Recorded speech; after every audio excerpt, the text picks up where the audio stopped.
pertama akan menjelaskan tentang pembelahan meiosis. Sebelumnya, izinkan kami memperkenalkan diri kami masing-masing.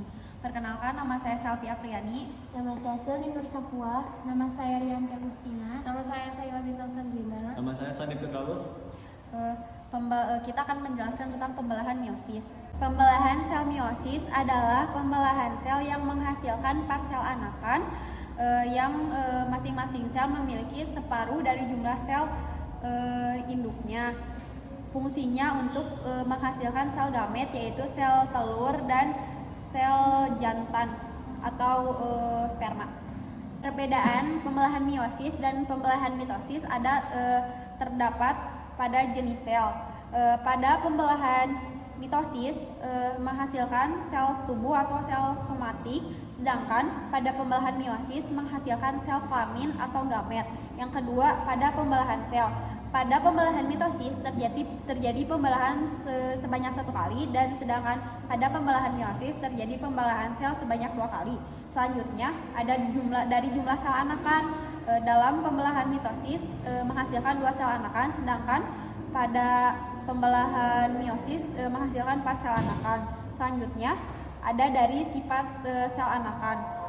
Pada pembelahan mitosis bersifat diploid atau 2N dan sama dengan induknya.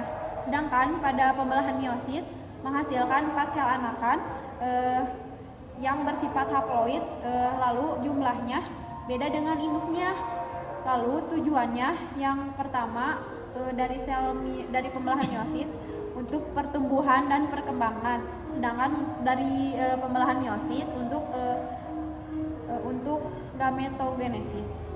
Pembelahan meiosis terjadi dalam 2 tahap. Yang pertama ada fase, profase, metafase, anafase, dan telopase. Ini adalah penjelasan tentang setiap tahap-tahapnya. Ini adalah tahap profase. Di sini ada membran inti dan di sini ada kromosom. Lalu di sini ada sel anakan.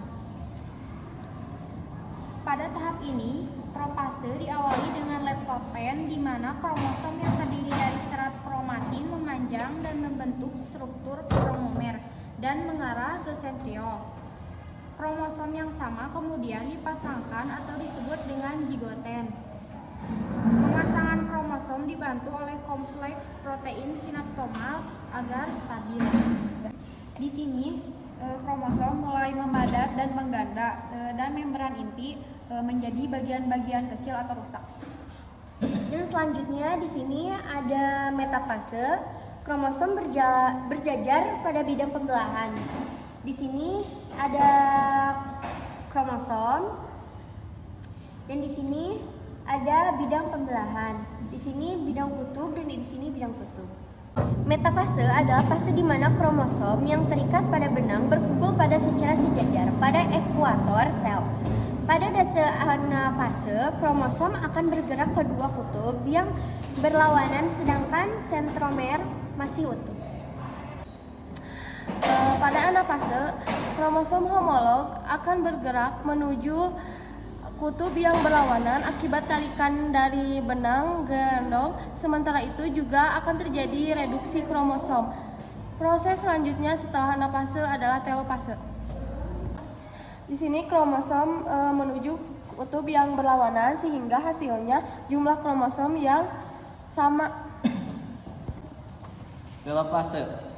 Jadi ini telopase merupakan tahap akhir dari semua proses yang terjadi. Pada tahap ini, nukleus mulai terbentuk, membran inti mulai terlihat, dan benang-benang spindle menghilang. Serta kembali terjadi proses sitokinesis. Normalnya, di proses akhir ini akan ada 4 sel anak yang terbentuk. Nah, jadi ini adalah sel fragmen membran dan ini adalah 2 sel anakan.